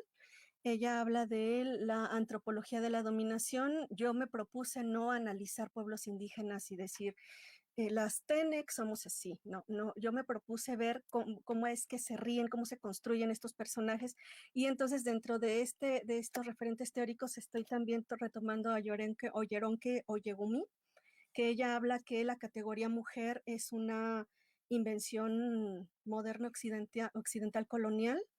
Y pues está justo en ese debate, ¿qué categorías podemos utilizar? Por ejemplo, mujer indígena, ¿qué es ser mujer indígena? Y también es todo un debate, ¿no? Yo me identifico, por ejemplo, insisto, yo parto de mi lugar de enunciación, yo soy una mujer Tenec, soy una mujer náhuatl, pero ser mujer Tenec implica que tengo una historia, y ser mujer náhuatl también implica que tengo una historia. Entonces, más allá de estas categorías, creo que lo importante es ver que están cargadas de historia, justo como lo mencionaba la compañera que me antecedió, María Paula, que pues es importante saber que el ser mujer se llega a ser, es una construcción, no es una cuestión con la que naces, ¿no? Entonces creo que eso es importante. Gracias, María Luisa. ¿Podrías, por favor, recordarnos tus redes, tus trabajos, donde los podemos encontrar?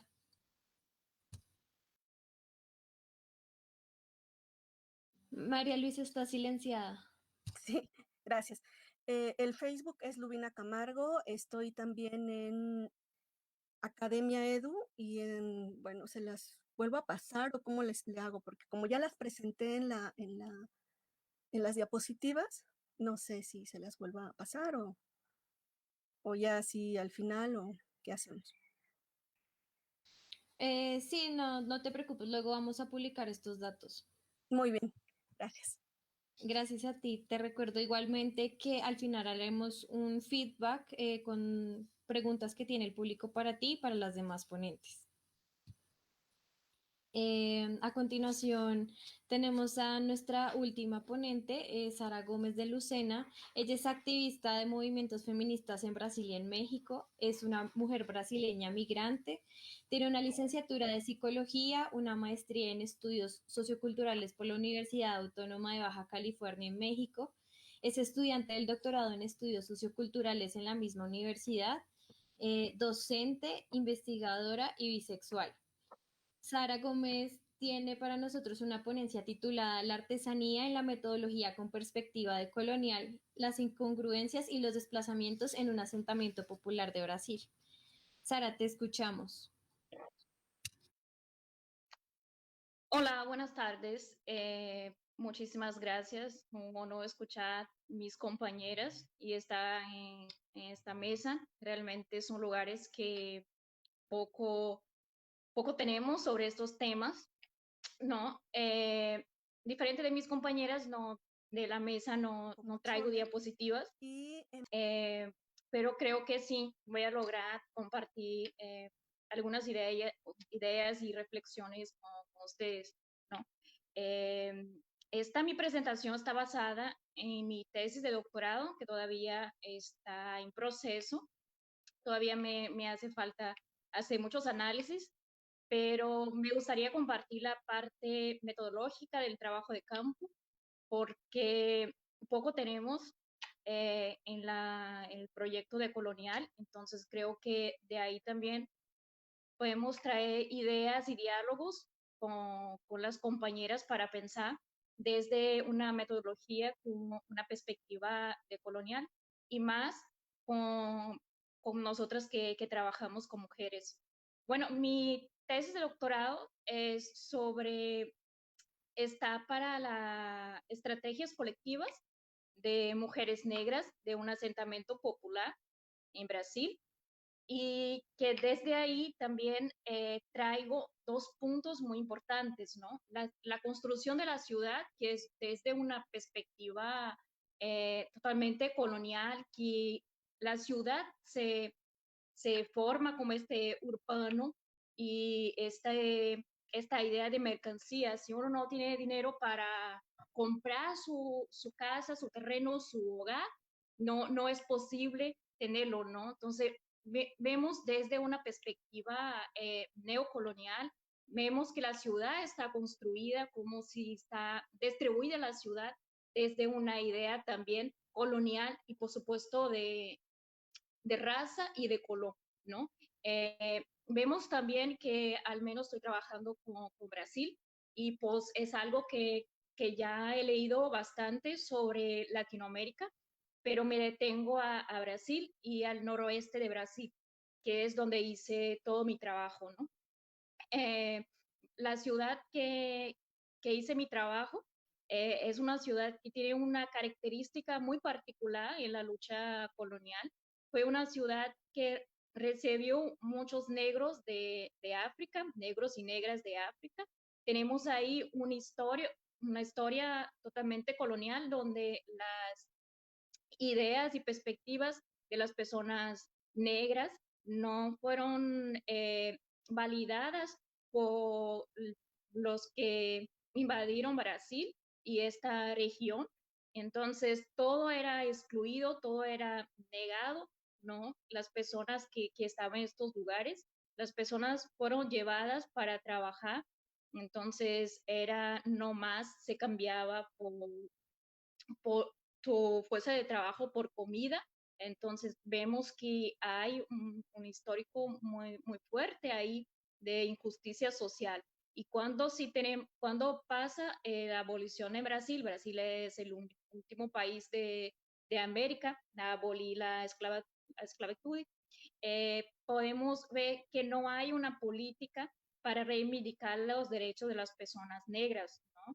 Las personas que vino de África. Y ahí también pensamos esta mezcla de colores que, pues, si adelantamos un poquito, vemos que Brasil empezó a ser reconocido desde la academia del sur, desde una perspectiva de la democracia racial, cuando en realidad no existió y no existe esta democracia racial.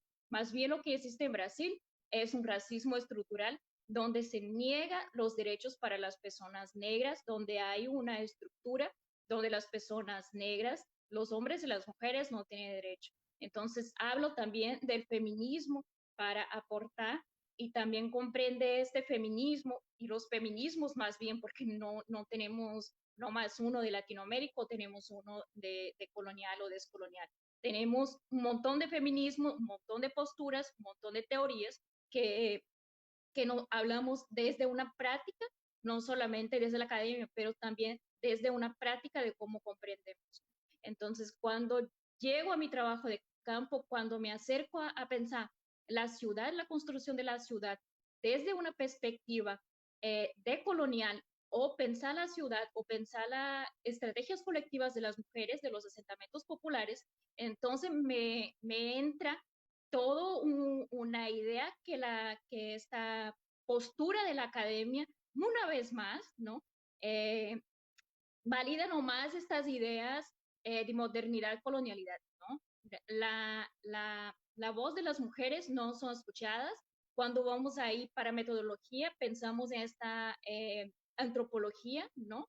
Esta antropología clásica, pensamos en las técnicas etnográficas clásicas de diario de campo, donde sabemos que este clásico también hay que hablar de ese sentido, de cómo estás en campo, pero también habla mucho de tu racismo, habla mucho desde de qué postura tú estás, ¿no? Cuando entramos cuando estamos cerca en campo, cuando estamos ahí, realmente vemos que también somos racistas, que también comprendemos muchísimas cosas desde otras perspectivas, ¿no? Y habla desde un activismo, y habla desde la academia, y habla desde como una mujer investigadora, ¿no? Entonces ahí cuando sí entra las incongruencias y los desplazamientos, ¿no? Donde para ahí necesité hacer más bien una artesanía y la metodología, porque yo no encontraba muchas cosas que para mí estaba enfrente, ¿no? Para mí que estaba delante de mí, yo no podía explicar, ¿no? Y más bien yo siempre busqué hacer una crítica muy fuerte desde un principio a esta metodología, porque en mi espacio académico en México, siempre me pedían categorías, siempre me pedían teorías, siempre me pedían para analizar. Cuando yo veo que yo no sé qué otra palabra utilizar, y todavía estoy en proceso para pensar esta tesis de doctorado, para pensar otras formas, pero yo no quiero analizar lo que me dicen las mujeres, ¿no? Las mujeres, así como otros autores, también tienen conocimiento, también está ahí para brindar conocimiento a nosotros. Entonces la academia debería estar desde esta práctica de comprensión de la voz de las mujeres y no necesariamente analizarlas, debería de estar junto.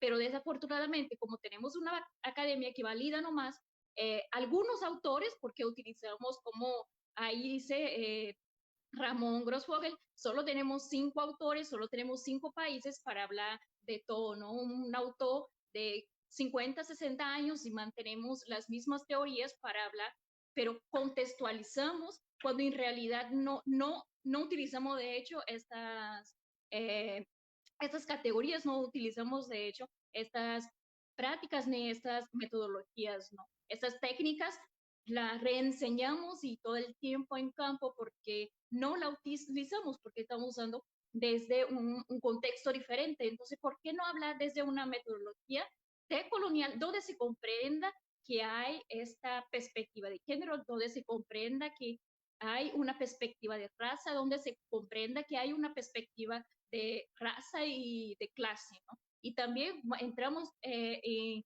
todos estos apellidos, ¿no? Porque es importante decir que yo estoy trabajando y hablamos desde un feminismo negro. Entonces es inmensamente importante reivindicar, ¿no? Entonces si entramos ahí, que estos espacios totalmente racializados, ¿no? Yo en mi trabajo de campo pasé 4 meses.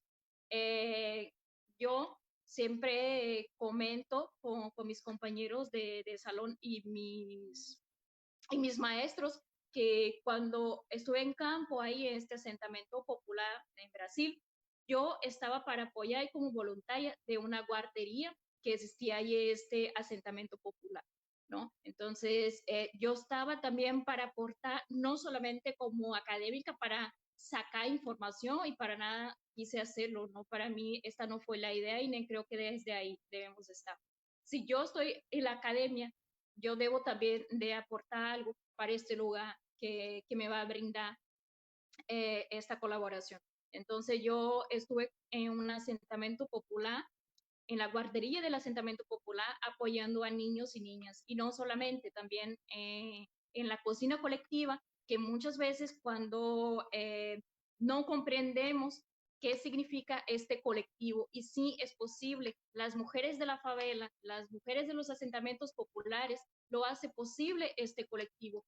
Se ayudan muchísimo, porque si pensamos desde el capitalismo, si pensamos desde el individual, no podemos reivindicar este colectivo. Y cuando pensamos en colectivo, pensamos en políticas públicas, pensamos en diferentes ideas y diferentes puntos, ¿no?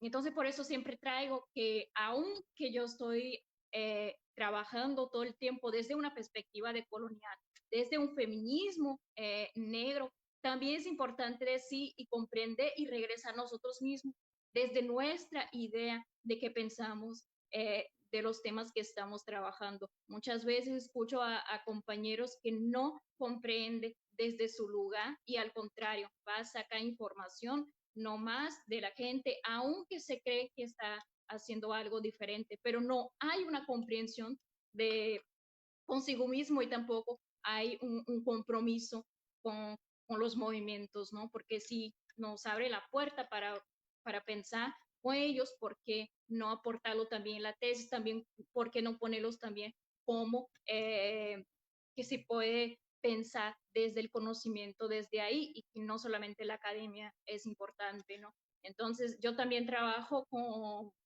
Rita Segato, también trabajo con las feministas negras de Brasil, Sueli Carnero, trabajo con Leila González, Luisa Bajos, trabajo con un montón de mujeres que ya hacían muchas críticas, no se decía la perspectiva de colonial o descolonial, pero se hacían muchas críticas a esta idea colonial de cómo se veía las mujeres, de cómo se veían los territorios, cómo las mujeres negras principalmente estaban en esta base muy baja, en esta pirámide baja de la vida, ¿no? De la vida cotidiana, donde sus saberes, donde sus ideas, donde sus perspectivas nunca fueron valoradas, al contrario, sus saberes siempre fueron más bien cuestionados. Entonces, creo que pensar desde ahí, pensar es un constante, ¿no? Creo que pensar una perspectiva de colonial es pensar este constante de cómo estas personas,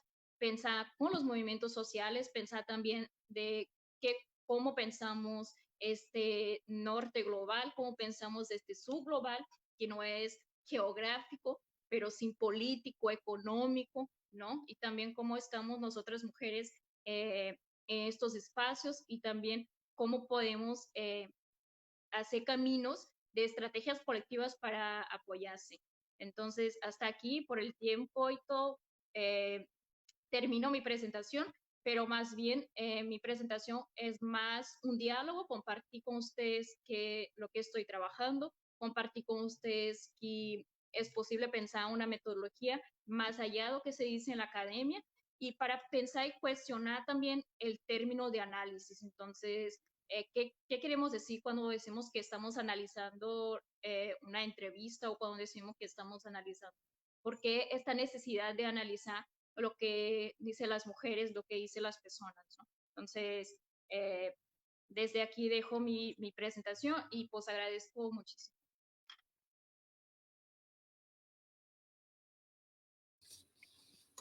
Muchas gracias, Sara, por compartir tu trabajo con nosotros. Quisiera preguntarte cómo la noción del artesanal cobra importancia metodológica en medio de tu trabajo académico. Pues es precisamente para pensar que existe algo más allá de que se dice en la academia. Es en sentido de que nosotras y nosotros podemos pensar una metodología desde Latinoamérica, una metodología decolonial donde no haya nomás unos tantos autores para hablar en la antropología, para hablar en los términos técnicos. Entonces, es más bien llegar con las personas que estamos trabajando, es este compromiso con las personas que estamos trabajando y pensar más allá de esta idea de que tenemos unos tantos autores para trabajar y sí incluir las personas que también ya hizo mucho trabajo, ¿no? Entonces creo que más bien para pensar desde otras posturas.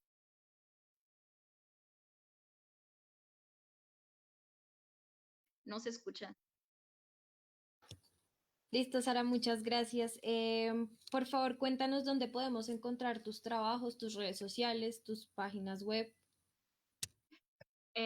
Mi Facebook es Sara Lucena, está abierto para comentarios, para críticas, para diálogos. También mi correo electrónico es saradelucena@uabc.edu.mx. También tengo, ya que estoy en el doctorado, hice la maestría con no con el tema de urbano, pero sí desde una perspectiva decolonial, por ahí estaba empezando. La tengo en la biblioteca UABC, que es Universidad Autónoma de Baja California, y pues más o menos por ahí me pueden encontrar. Gracias, Sara. Bueno, para finalizar, quisiera leerles a cada una de las ponentes las preguntas que nos hizo el público. Entonces, a Carolina Márquez quisiera preguntarle cómo podría pensarse la acción política local, no como un modo de resistencia, sino como modo de transformación del Estado u otros actores desde una perspectiva macro que respete la diferencia y responda a las necesidades particulares de género. Carolina, por favor. Gracias. Bueno, primero quisiera hacer una precisión. La resistencia, como la estoy pensando aquí, tiene una limitación en su ejercicio, porque o es individual o es grupal, o coexisten ambas, ¿no? Pero justo la cuestión, digamos, de revaloración de la vida implica retomar estas resistencias que preexisten, coexisten y persisten a pesar del proceso de revaloración de la vida como un estandarte, no como un estandarte, sino como un uso estratégico de la empatía y de la importancia de cada una de sus vidas, ¿no? En ese sentido, las vidas de las mujeres, de los hombres, de toda la diversidad que hay que compone esa comunidad, incluso también de los cuerpos extensos como la naturaleza. Entonces, ¿cómo hacer este proceso que implica una transformación como heterogénea entre los diferentes actores? Respetando las particularidades, me parece que implica que siempre haya una participación consciente, que haya una participación activa, pero también empática de todas y todos los miembros de la comunidad. Porque de otra manera se convierte justo en usar las resistencias como estandarte o usar, por ejemplo, los casos de violencia, como puede ser el caso de alguna persona que ha sido asesinada o desaparecida, y usarla como estandarte político, pero que entonces no se entiende de fondo la importancia que tuvo esa vida y por qué hay que demandar justicia, ¿no? Y por qué eso también, aunque yo no salí afectada porque no es parte de mi familia, pues sí trastoca los vínculos de la comunidad. Entonces esa es la diferencia, por ejemplo, entre una cuestión como tal vez de simulación y sí efectuar un proceso de revaloración de la vida que implique retomar todas sus partes, ¿no? Y bueno, ya, sería todo. Gracias. Gracias a ti, Carolina, por tu respuesta. La siguiente pregunta es para María Paula García. Bueno, el comentario está introducido, la pregunta está introducida por un comentario. Dice, logré captar que tu investigación sobre las comadronas y sus saberes hasta el momento ha sido documental. En base a ello y desde el sistema de salud en Colombia,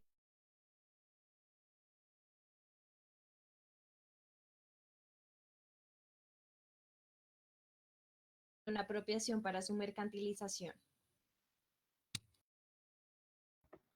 Bueno, muchas gracias a la persona que me hizo esta pregunta, que es ciertamente difícil, yo creo. Eh, Cuando yo me comencé a acercar a la historia de la ciencia médica y pues particularmente estos asuntos reproductivos, me comencé a dar cuenta de que el asunto de la apropiación es constante, es decir, la ciencia médica toma conocimientos de diversas comunidades, en el caso de la reproducción particularmente de las mujeres, y son conocimientos que no son reconocidos. No se reconoce este proceso de apropiación de ese tipo de conocimientos. Los médicos no trabajan sobre la nada, sino que ellos, al contrario, toman conocimientos que ya están ahí y obviamente no reconocen la autoridad de las mujeres alrededor de esos conocimientos.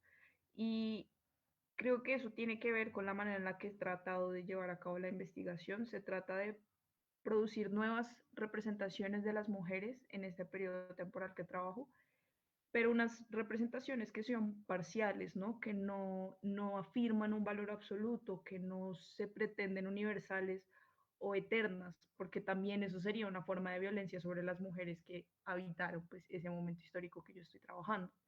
Y en ese sentido yo creo que es importante al pensarse asuntos como la partería en el escenario contemporáneo, no repetir ese error de la apropiación, ¿no?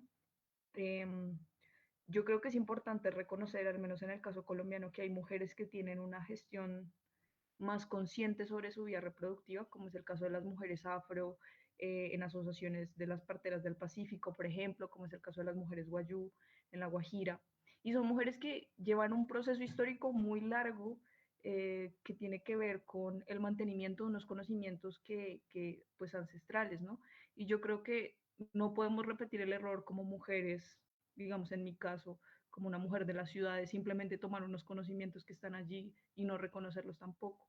Entonces yo creo que es importante establecer diálogos y creo que se están estableciendo, creo que las mujeres están desarrollando diferentes mecanismos para tener una gestión más consciente de su vida reproductiva, no solo en asuntos como la partería, sino por ejemplo en las escuelas de menstruación, digamos, otros espacios de diálogo entre mujeres, pero creo que es importante siempre mantener como una posición crítica respecto, bueno, de qué conocimientos estoy bebiendo y de qué manera estoy retribuyendo esos conocimientos, cómo los estoy identificando y cómo los estoy, digamos, reconociendo en medio de lo que hago. Entonces yo creo que es un asunto sin resolver, pero que por lo menos desde mi perspectiva requiere ese grado de responsabilidad.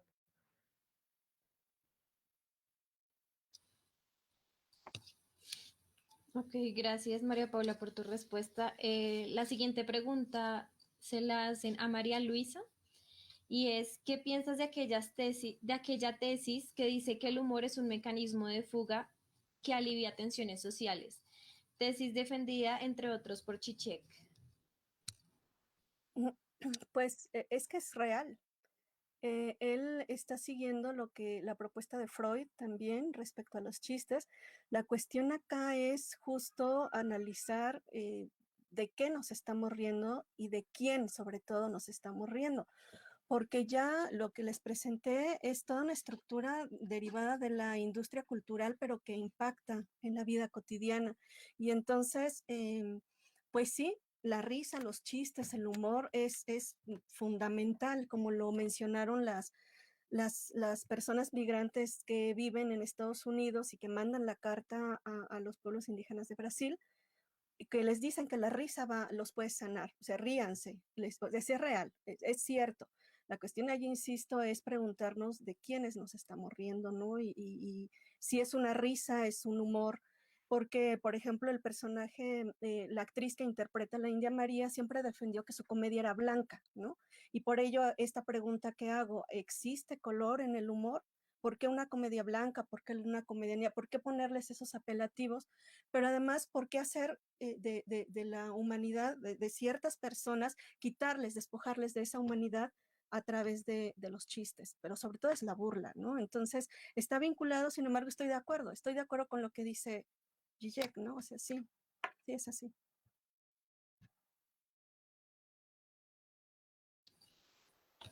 Gracias María Luisa por tu respuesta. Finalmente tenemos una pregunta para Sara.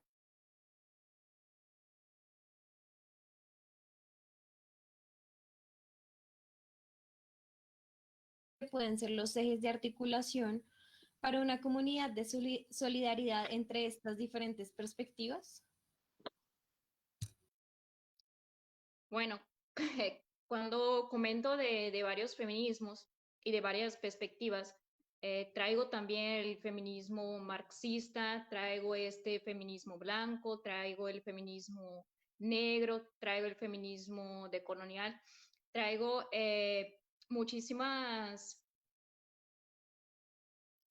traigo muchísimas informaciones, ¿no?